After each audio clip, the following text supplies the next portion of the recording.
हरे कृष्ण. गीतेच्या या प्रवासामध्ये आपल्या सर्वांचे सहर्ष स्वागत. अध्याय 2, श्लोक 6. न चैत दिव्यम कतरन्नो गरियो यद्वा जयेम यदि वा नु जयेयुः यानेव हत्वा न जिजीविषाम स्ते अवस्थितः प्रमुखे धार्तराष्ट्राः. आमच्यासाठी काय योग्य आहे हे आम्हाला कळत नाही. आम्ही जिंकू की ते जिंकतील हेही ठाऊक नाही.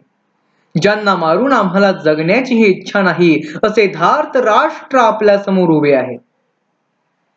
कार्पण्य दोषोपहत्व स्वभावः पुरुच्छामि त्वां धर्म सम्मूढ चेतः यच्छ्रेयः सान्निश्चितं ब्रूहि तन्मे शिष्यस्तेऽहं शाधि मां त्वां प्रपन्नम्.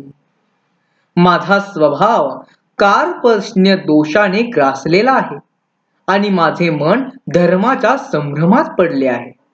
मी तुझा शिष्य आहे. मला तू योग्य वाटेल ते मार्गदर्शन कर.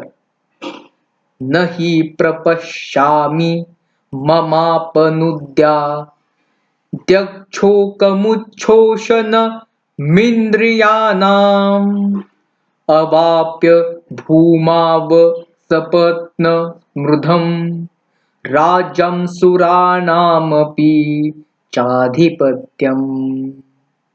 माझ्या इंद्रियांना काहिली करणारे हे दुःख दूर होईल असे मला वाटत नाही. अगदी पृथ्वीचे समृद्ध राज्य किंवा देवतांचे अधिपत्य मिळाले तरीही. संजय उवाच. एवमुक्त्वा ऋषिकेशं गुडाकेशः परन्दप नयोत्स इति गोविंद मुक्त्वा तूष्णीबभूवः. संजय म्हणतो, गुडाकेश म्हणाला, मी युद्ध करणार नाही असे गोविंद यांना सांगून तो गप्प बसला. तमुवाच ऋषिकेशः प्रहसन्निव भारत सेनयोरुभयोर्मध्ये विषीदन्तामिदं वचः. भारत, हे धृतराष्ट्रा, त्या दुःखी अर्जुनाला सेनांच्या मध्यभागी पाहून श्रीकृष्ण हसत म्हणाले. या पुढील गीता आपण पुढील भागात पाहणार आहोत. तोपर्यंत हरे कृष्णा.